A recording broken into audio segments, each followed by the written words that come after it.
بیان کیا جاتا ہے کہ روم کے ایک جنگجو بہادر نے حضرت عمر رضی اللہ تعالیٰ عنہ کے زمانے میں مسلمانوں کی ایک جماعت کو قید کر لیا اور شاہ روم سے بیان کیا کہ مسلمانوں میں ایک شخص نہایت قوی اور مہیب قسم کا انسان ہے جس کو دیکھ کر بھی خوف معلوم ہوتا ہے۔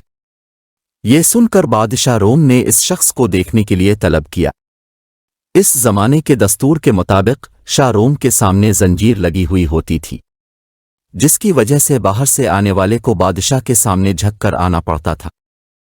جب اس مرد مومن نے زنجیر دیکھی اور معلوم ہوا کہ اس کے نیچے جھک کر آگے جانا ہوگا، تو اس نے بادشاہ کے پاس سامنے جانے سے انکار کر دیا۔ تب شاہ روم نے اس زنجیر کو اٹھانے کا حکم دیا تاکہ وہ شخص اس کے پاس آ سکے جس سے اس کو دیکھنا اور اس سے باتیں کرنا منظور تھا۔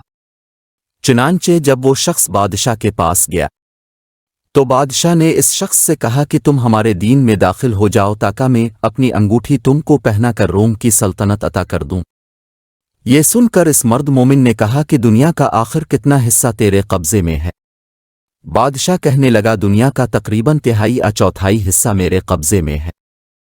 اس مرد مومن نے جواب دیا کہ اگر پوری دنیا بھی تیرے قبضے میں ہوتی اور تو ایک دن کی اذان کے عوض مجھے دیتا تو میں تب بھی تیری یہ دعوت قبول نہ کرتا، جبکہ تو اپنی سلطنت کے عوض میرا ایمان خریدنا چاہتا ہے۔ شاہ روم نے یہ سن کر دریافت کیا کہ اذان کیا چیز ہے، تو مرد مومن نے اس کے سامنے اذان کے کلمات پڑھے۔ یہ سن کر شاہ روم سمجھ گیا کہ اس کے دل میں حضرت محمد صلی اللہ علیہ وآلہ وسلم کی محبت سما چکی ہے، اس طرح کام نہیں چلے گا۔ یہ سوچ کر اس نے حکم دیا کہ ایک دیگ میں پانی کھلا کر اس شخص کو اس میں ڈال دیا جائے تاکہ کھولتے پانی میں پڑھ کر اس کا کام تمام ہو جائے یا خوف کھا کر اپنے دین سے پھر جائے۔ چنانچہ حکم کی تمیل کی گئی۔ جب اس مرد مومن کو دیگ میں ڈالا گیا تو وہ بسم اللہ پڑھ کر داخل ہوا اور حکم الہی کی برکت سے دوسری جانب سے باہر آ گیا۔ یہ دیکھ کر لوگوں کو اور بھی تعجب ہوا، اور اس کے بعد بادشاہ نے حکم دیا کہ اندھیری کوٹری میں اس کو بند کر دیا جائے اور 40 دن تک سوائے خنزیر اور شراب کے کوئی چیز اس کو کوٹری میں نہ ڈالی جائے۔ چنانچہ اس کی تعمیل کی گئی، اور جب 40 روز کے بعد کوٹری کھولی گئی تو لوگوں نے دیکھا جو کچھ اس میں ڈالا گیا تھا، اس میں سے مرد مومن نے کچھ بھی نہیں کھایا۔ تو دریافت کیا گیا آخر تو نے اس میں سے کیوں نہیں کھایا، حالانکہ شریعت محمدی میں ایسی ضرورت کے وقت اس کا استعمال جائز ہے۔ مرد مومن نے جواب دیا کہ اگر میں اس میں سے کچھ کھا لیتا تو تم کو خوشی ہوتی، میرا مقصد تو تم کو غصہ دلانا ہے۔ پھر بادشاہ اس سے کہنے لگا کہ اچھا اگر تو مجھے سجدہ کر لے تو میں تجھے اور تیرے ساتھیوں کو چھوڑ دوں گا۔ یہ سن کر مرد مومن نے جواب دیا کہ حضرت محمد صلی اللہ علیہ وآلہ وسلم کے دین میں خدا کے سوا کسی کو سجدہ کرنا درست نہیں ہے۔ اس کے بعد شاہ روم نے کہا کہ اچھا پھر تم میرا ہاتھ چومو کہ میں تم کو اور تمہارے ساتھیوں کو رہا کر دوں۔